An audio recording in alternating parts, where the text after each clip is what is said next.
कहता हूँ कि मैं वो इलेक्शन ठीक नहीं करवा सका और मैं अपने ओहदे से यहाँ इस्तीफा दे रहा हूँ।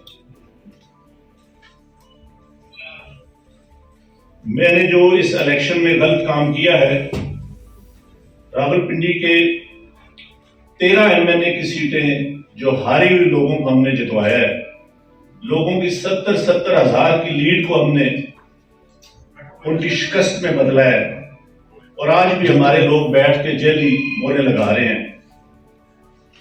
मैं माजरत चाहता हूं अपने तमाम रिटर्निंग ऑफिसर से जो मेरे मातहत काम कर रहे थे, जो बेचारे रो रहे थे जब मैं उनको कह रहा था कि आप ये काम गलत काम करें और वो नहीं करना चाह रहे थे। मैंने इस मुल्क के या इस डिवीजन के साथ जो गलत काम किया है, मुझे रावलपिंडी के कचहरी सोशल मीडिया का और इतना प्रेशर था कि मैंने आज सुबह की नमाज के बाद एक दफा मैंने खुदकुशी करने की कोशिश की है, लेकिन फिर मैंने सोचा कि मैंने क्यों ना ये सारी चीजें अवाम के पास रखूं, मैं खुद क्यों हराम की मौत मरूं और मैं ये सारी चीजें अवाम के सामने क्यों ना रखूं। मैं इस क्रम में से गुजर रहा हूं। मेरी तमाम ब्यूरोक्रेसी से गुजारिश है कि अपने इन सियासी लोगों के लिए जो मुख्तलिफ शेरवानियां सवा के मिनिस्टर बनने को फिर रहे हैं, इनके लिए कोई गलत काम न करें। हम लोग ये काम बर्दाश्त जो ओरल चीज है वो तो सामने नहीं आ सकती ना।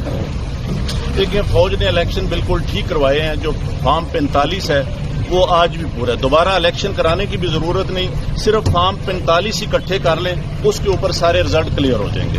आपको क्या लगता है किस पार्टी के लोगों ने ये जीता है फिर? कमिश्नर साहब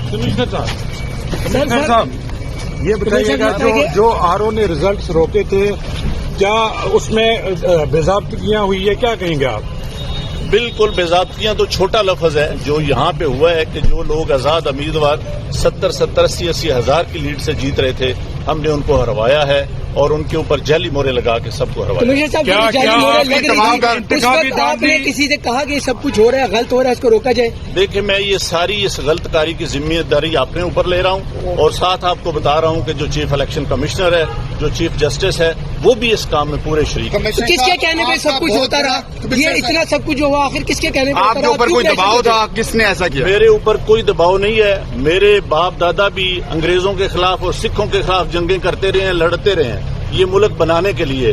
अब मैं इस मुल्क को तोड़ने का हिस्सा नहीं बन सकता। कमिश्नर साहब, आपने रावलपिंडी की बहुत बड़ी खिदमत की है, आपने बड़े बड़े मेगा प्रोजेक्ट पे 24 घंटे काम किया है। ये बताइएगा कि आपको कमिश्नर चीफ इलेक्शन कमीशन दबाव में ला रहा था कि ये करें सारे काम, लोग जीतों को आपने हराया, आपको नींद कैसे आती रही? किस तरह आपका जमीर जाग गया? देखिए, मैंने रावलपिंडी के लिए 14, 16 घंटे काम किया है। मैंने यहाँ रिंग रोड बनाया है, ददोचा डैम बनाया है, होली फैमिली हॉस्पिटल बनाया है, जिमखाना बनाया है, मैंने लारी अड्डे बनाए हैं, मजदूरों के लिए सेंटर बनाए हैं, मंशियात के अड्डे सेंटर बनाए हैं। सब कुछ मैं अपने मुल्क की बेहतरी के लिए करता रहूं, लेकिन आखिर पे मैंने जो इस मुल्क के पेट में छुरा घोंपा है, मुझे वो सोने नहीं देता। कमिश्नर साहब, जो मैंने जुल्म किया है, मुझे उसकी सजा मिलनी चाहिए और बाकी भी इस जुल्म में जो लोग शामिल हैं उनको भी। सर, उनके नाम बताएंगे जो लोग आपके साथ पुलिस भी शामिल है, सीनियर अफसरान जो भी थे।